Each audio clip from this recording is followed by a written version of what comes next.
Hi everyone, it's Laura, and today I'm here to talk to you about the Rose Bargain.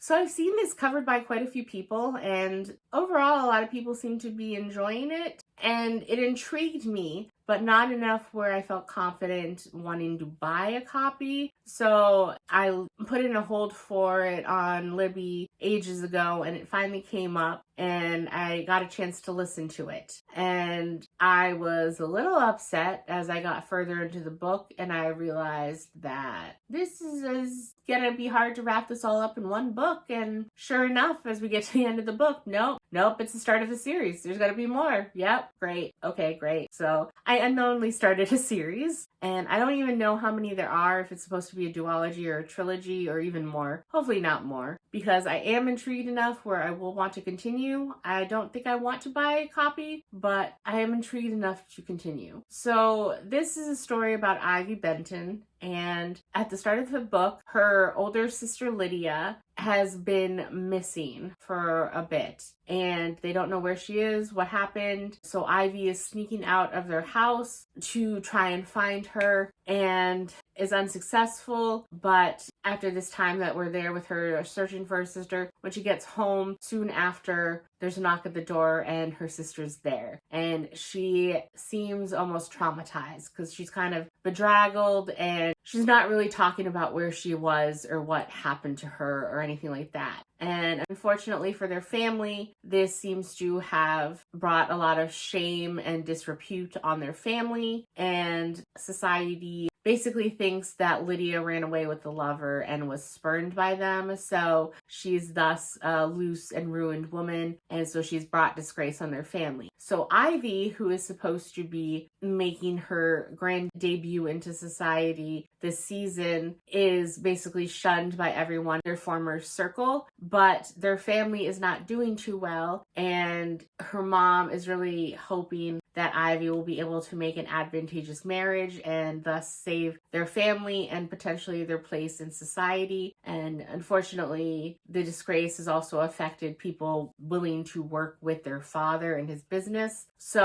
a lot is riding on this, but Ivy is very pragmatic and doesn't really think she has any shot of making any sort of match with anyone. And this is also kind of a alternate reality version of our world, where England is ruled by an immortal fae queen, Queen More. And in this timeline, hundreds of years ago, there was a battle for the throne, and Queen More basically wandered out of the woods, went up to one of the men, and made some sort of bargain with him. And he agreed, and she basically waved her hand and killed all of his enemies. He then ascended to the throne and was king, and shortly thereafter he died, and she took his place. So the treacherous, be careful what you wish for with fairies is very true in this world, and thus all of society over the past few hundred years has been molded by Queen More and what she wants, and she stays in power, and basically she wants all of the citizens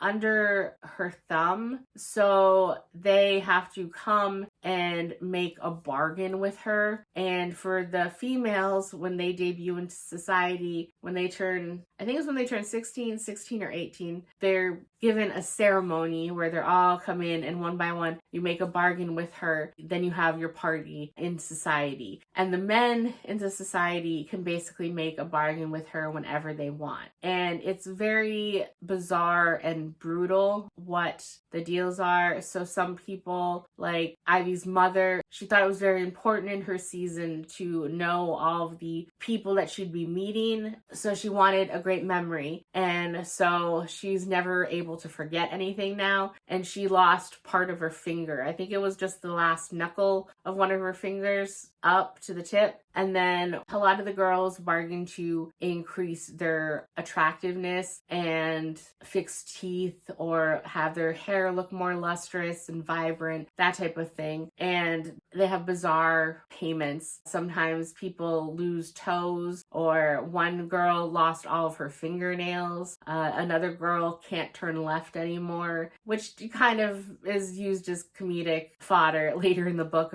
a few times. but just stuff like that. And this season, when Ivy goes, she is really hoping that she'll be able to do something to rectify the standing of her family, and that's all that she's hoping. So she's been very careful to plan what her bargain is with the queen. And when they get there, lo and behold, unlike all other years where the girls are let in one-on-one to have a meeting with the queen, they're all ushered into the throne room. And this year is a year where the queen's son, she has two sons, one of them is a fairy son, Bram, and then one of them is Emmett, who is technically her stepson, because she's an immortal fairy queen, but she does marry mortal men. And then when one dies, then she'll wait a few years and then marry another one. And her current king had a son from a previous relationship. And so she agreed to adopt his human son as her own. But this season, they are told that her fairy son, Bram, he is going to be looking for a wife. And so they're going to have a competition. And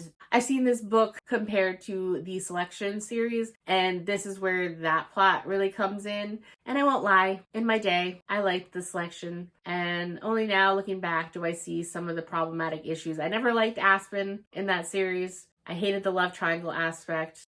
America needed to move on from Aspen, but I did at one point like that series. But I was hopeful that I might enjoy this version of it. So they go through this bizarre series of competitions to be the winner of Bram's hand and his favor. And things go on behind the scenes where Queen Moore is doing her own challenges to the poor girls, and that's when her true vicious nature comes out. And basically you learn that when you live forever, that these poor pesky humans are just basically treated as playthings for her. And there's a lot of lore and world building in it, and I did overall have a very fun time listening to this book. I was intrigued. I was curious because when I first saw people review it, I thought it might have been a young adult, which was another reason I was hesitant to buy a copy for myself. At least from what I see on Goodreads, this isn't considered a YA, but it does have a very YA-ish feel to it.